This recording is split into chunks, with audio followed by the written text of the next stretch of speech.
Voilà pour la box du mois de mars, 4 nouveaux fromages. Chaours, avec les Chaours on se trouve en Champagne, fromage qui est fabriqué type Penicillium camembert type, avec une jolie pâte blanche, donc c'est pas du tout un camembert, hein. Le goût sera complètement différent. Ça c'est le premier fromage. Le deuxième, on revient en Valais avec la tome du Val d'Airain.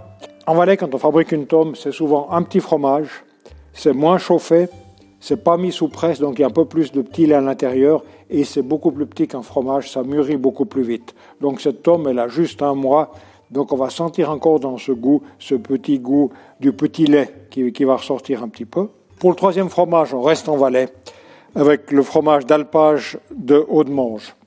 Dans les alpages en Valais, on fabrique d'habitude du fromage à raclette. Mais parfois, le fromager chauffe un petit peu plus son lait et on fait un fromage de garde. Et ce fromage de Haudemange, d'ailleurs quand je le touche, il est beaucoup plus dur. Il n'irait pas du tout pour la raclette, celui-ci. Et il est idéal pour la main. Il arrive maintenant à 6-7 mois.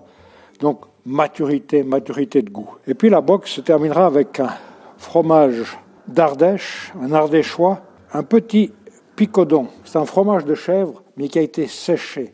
Alors, qu'est-ce qui se passe? On a le fromage frais de chèvre, on a le mi-sec. Avec le fromage séché, on va concentrer complètement le goût du fromage. On aura le goût de chèvre. Vous voyez qu'en coupant, il va se casser un petit peu et on aura une belle concentration de goût dans ce petit picodon. Voilà 4 fromages pour la box du mois de mars. Salut John. Salut Claude. Où sommes-nous? Bienvenue ici à la Cave Ardéva. J'ai du plaisir de vous accueillir chez nous.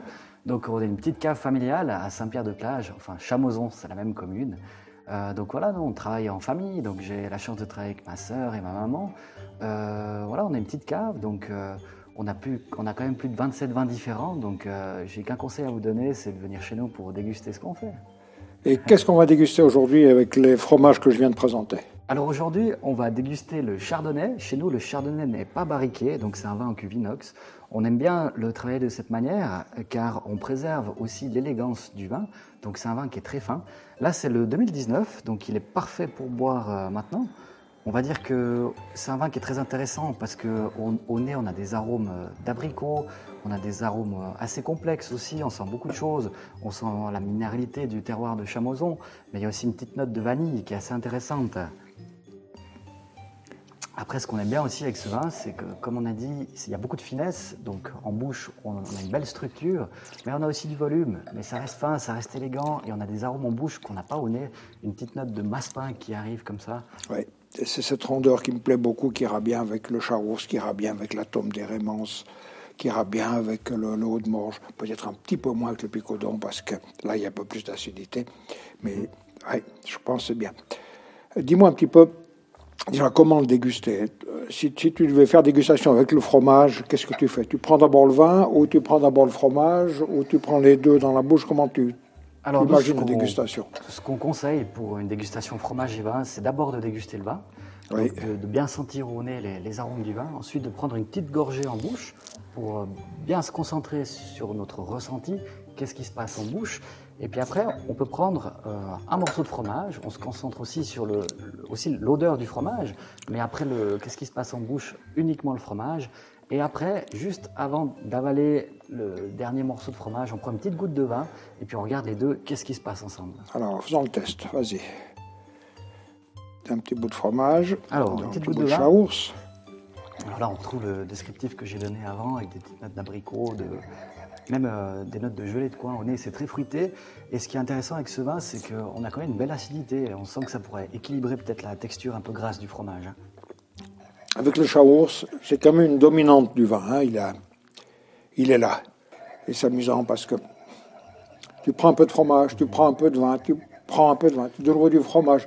Chaque fois, tu as des goûts complètement différents. Oui, c'est assez un festival d'arômes, comme tu dis, parce qu'on sent le goût du fromage, après on a le vin qui prend le dessus, mais on a le fromage qui revient. Exactement, mais puis les deux choses, le fromage change de goût, le vin change de goût. C'est vraiment quelque chose de particulier, la dégustation du vin et du fromage. Là, on aura peut-être plus de caractère déjà dans le deuxième. Ici, moi, je trouve qu'on a un meilleur équilibre, parce qu'on a le goût du fromage qui qui disparaît pas. On sent les notes du fromage, on a le vin qui vient un petit peu complexifier et enrober tout ça, puis on garde des arômes que tu vas mieux décrire que moi du fromage. Ouais. Puis tu as vu, quand tu avales, c'est le vin, quand tu avales, tu dégustes, puis après le fromage il revient. Après le fromage arrière. Et l'équilibre est là, donc c'est bien de manger manger un peu de fromage, un peu de vin, de mélanger. Il y a pas de règle particulière en disant il faut absolument déguster le vin avant le fromage, mais c'est un petit peu de chercher, quoi. On peut essayer de faire le test quand même avec même si je suis moins convaincu, essaye peut-être avec le Picodon. Mais là, on a une concentration de goût. Là, on sent bien, on est un peu de champignon. Je ne sais pas ce que c'est que le champignon. Le champignon de Paris. C'est vrai, le champignon de Paris, exactement. Complètement. Amusant dans ce fromage. Les saveurs, je les ai pas tellement dans la bouche, mais je les ai après, quand j'ai avalé le fromage. Oh là là, les saveurs reviennent et tout ça. Et avec le vin, ça va aussi. Moi, je trouve que c'est assez sympa parce que le vin sur ce fromage agit un peu comme un exhausteur de goût et ça fait exploser les arômes du fromage. Après, tu sens très puissant. Le goût de chèvre.